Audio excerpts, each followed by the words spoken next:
Hi guys, the academy of fine arts আমরা দেখে ফেলেছি, যেটা নিয়ে এত তুমুল চর্চা। সেই সিনেমাটা যেটা রিলিজ একদিন আগে আটকে দেওয়া হয়েছিল, যেটা 13ই নভেম্বর মুক্তি পাওয়ার কথা ছিল, কালকে অ্যাটলিস্ট ফাইনাল রিলিজ হয়েছে। আমরা দুজন সেই সিনেমাটার প্রিমিয়ারে গেছিলাম, এসএসআর সিনেমাস প্রিমিয়ার গ্লোবে। তো সেই সিনেমার প্রিমিয়ারে আমরা আমন্ত্রণ পেয়েছিলাম। সিনেমাটা মানে শুরু হয়েছে 9টার সময়। বিভিন্ন কলাকুশলীরা এসেছিলেন, আমি তাদের ইন্টারভিউ নিয়েছি, তোমরা চ্যানেলে গিয়ে দেখতে পারো। রুদ্রদা, সৌরভদা, সৌরভদা। তারপরে আরও অনেকে এসেছিলেন। আমি পুরো ক্লিপটা ছাড়তে পারিনি, এখন এত কাজে ব্যস্ত হয়ে পড়েছি, যার জন্য রিভিউটা দিতে আমার দেরি হয়ে গেল। কিন্তু এই সিনেমাটা রিভিউ না দিলে আমার পাপ হবে। তো সিনেমাটা মানে কি বলবো, ওখানে আরও যারা কলাকুশলীরা এসেছিলেন, বড় বড় ডিরেক্টররা, তারাই ওখানে বলছিলেন যে একটা আলাদা চ্যাপ্টার, আলাদা দিক খুলে দিয়েছে।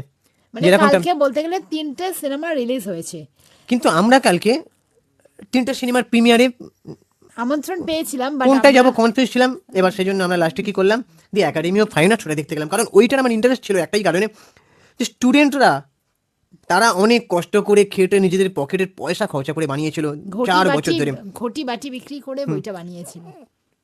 সিনেমাটা, মানে 4 বছর ধরে খেটে বানিয়েছে, যার মানে জন্য এমনও এসছে যে ওরা সিনেমাটার জন্য পারিশ্রমিক পর্যন্ত দিতে পারেনি, মানে হ্যাঁ শুটিং আটকে যাচ্ছিল। হ্যাঁ মানে সেখানে রুদ্রদা, সৌরভ দা, ওখানে আমি তাদেরকে নিজে কোশ্চেন করেছি যে আপনারা সত্যি কি পারিশ্রমিক নেননি। এখন জানি না পরে হয়তো নিতে পারি, কিন্তু তারা প্রথমবার যে পারিশ্রমিক না নিয়ে কাজ করছে, এটাই অনেক না। কারণ তাদের মনে হয়েছে গল্পটা আমাদের নিজেদের গল্প। মানে সবসময় বলছে পারিশ্রমিক, দেখুন তারাও বলছিল যে পারিশ্রমিক ছাড়া আমাদেরও চলবে না, কিন্তু তারা যখন গল্প স্টুডেন্টসদের এই রকম গল্পটা শুনেছে তখন ভাবছে না, এই নিজেদের গল্প ভেবে তারা এই পারিশ্রমিক ছাড়াই এই সিনেমাটা করেছে। এবারে দেখো একটা কথা বলি, সবাই বলে বাংলাতে ভালো কাজ হয় না। এই বাংলা সিনেমার পাশে শুয়ে পড়ুন, কোনো একটা আর্টিস্ট যদি বলে সেটা নিয়ে খেললি হয়, যে বাংলা সিনেমার পাশে আমরা শুয়ে পড়বে, মানে খুশি তো, এরকম নানান রকম খেলবে।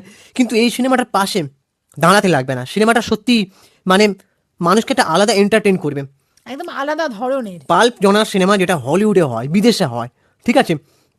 এই যে মানে কখনো সিনেমাটা দেখতে দেখতে মনে হবে 90তে ফিরে গেছি, তাই না? হ্যাঁ, কিন্তু সিনেমাটা দেখতে দেখতে কোনো বোর বোর জিনিসটা নেই এখানে, বোরিং প্যান। হ্যাঁ, আর একটা কথা বলি, এই যে তুমি বোরিং প্যান জিনিসটা যখন তুললে, রুদ্রনীল একটা জায়গায় বলছে যে আমাদের গল্প কিন্তু বোরিং প্যান নয়, অন্যান্য সিনেমার মতন। এই ডায়লগটা কিন্তু ছিল, তাই না সিনেমাটা? আর আমি প্রত্যেকটা অভিনেতাদের কথায় আসছি পরে।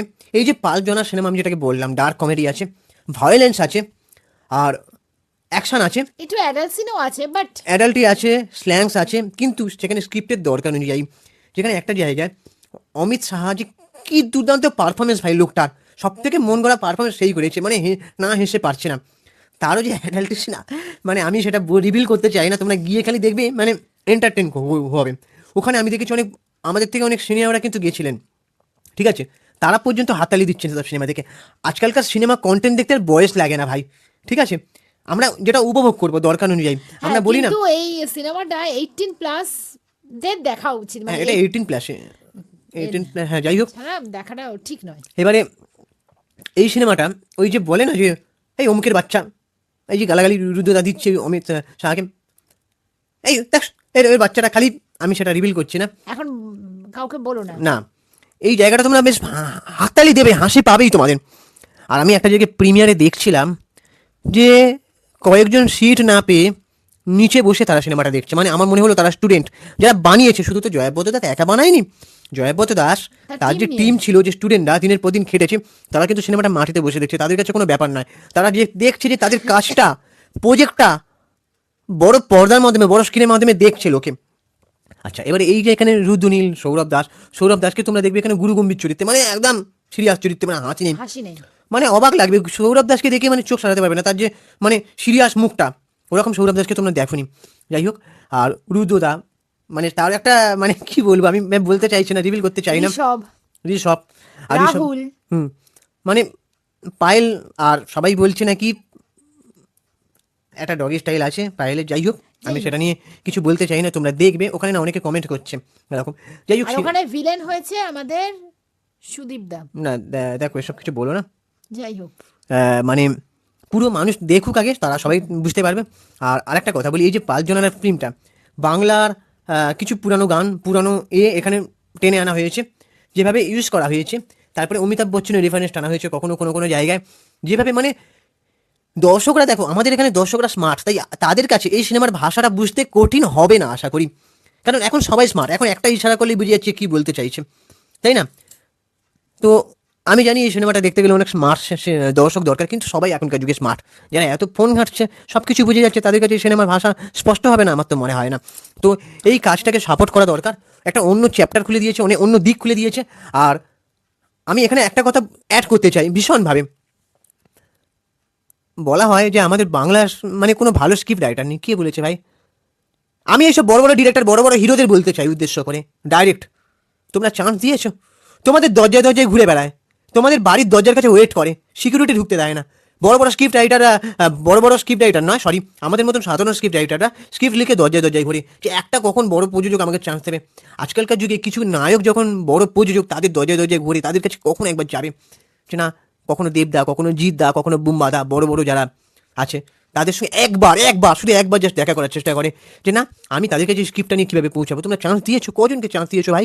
আজকে একটা জয়াবদ্ধ তার সাহস দেখিয়েছে বলে নিজের পকেট থেকে পয়সা খরচা করে, হ্যাঁ, তারপরে সে সেটা ওটিটিতে না রিলিজ করে বড় পর্দায় সাহস করেছে রিলিজ দেওয়ার, বাধা টপকাতে হয়েছে, টাকা খরচা করতে হয়েছে, কিন্তু এখন তোমাদের মনে হচ্ছে না একটা জয়াবদ্ধ দাস আছে, এবার তাকে চান্স দেবো। কিন্তু তোমরা কটা লোকের চান্স দিয়েছো নিজে? আমি জানতে চাই ভাই, আমি জানতে চাই। স্ক্রিপ্ট রাইটার নেই, কে বলেছে নেই? সব আছে। তোমরা চান্স দিয়েছো কটা লোককে? তোমরা ধরে ধরে খুঁটিয়ে নাটিয়ে দেখেছো যে এ কি স্ক্রিপ্টটা নিয়ে এসেছে, দেখি একবার পড়ে। এই বডিগার্ডকে বলছে না আসতে দিবি না, এই সিকিউরিটিকে বলছে না অ্যালাউ নেই। আমি কারণ নাম না করে বলছি ভাই, এইসব জিনিসগুলো চলছে। তোমরা যারা মনে করছো না, একটা কৌশিক গাঙ্গুলি আছে, একটা সৃজিত মুখার্জি আছে, একটা কি বলবো, একটা প্রতিম দাশগুপ্ত আছে, প্রতিম দিগুপ্তা আছে, একটা আরও হ্যানা ত্যানা ভাই, তোমরা নতুনদেরকে কারো ভরসা করতে পারো না কেন ভাই? একবার তো যাচাই করে দেখো যে সে কি কিপটা নিয়ে এসেছে। কেন একটা নাম করা না কি হলে হয় না? নতুনদেরকে সুযোগ দিতে হবে। আর এই যে ফেডারেশনের উদ্দেশ্যে আমি কিছু বলতে চাই, কারোকে না আটকে দিয়ে তাকে সঙ্গে কোঅপারেট করা উচিত, তাকে সাহায্য করা উচিত। এইরকম একটা সিনেমা যদি না কেউ দেখতে চায়, আমি তো বলবো মানে বাংলা সিনেমা দেখাই ছেড়ে দেওয়া উচিত তার। এরকম সিনেমাকে সত্যি স্যালুট করা দরকার, সাপোর্ট করা দরকার। কি দেখিয়েছে সিনেমাটা, আমরা এটাই অনুরোধ করবো যেন সবাই এই সবাই এই সিনেমাটা দেখো। আমি বেশি কিছু বলতে চাই না, এটা ভালো একটা সিনেমা। সিনেমার এডিটিং, ব্যাকগ্রাউন্ড মিউজিক, বিজিএম, যেভাবে কম বাজেটে। আর একটা কথা আমি অ্যাড করতে চাই, আমাদের এখানে খালি বলে বাজেট নেই, এই নেই, অমুক নেই, তমুক নেই, সাউথ ইন্ডাস্ট্রির মতন বাজেট নেই, বলিউডের মতন বাজেট নেই। এরা ক টাকা খরচা করেছে ভাই? শুধু প্রমোশনে খরচাটা বেশি হয়েছে, 25 লক্ষ টাকা শুধু সিনেমাটা বানাতে এদের খরচা।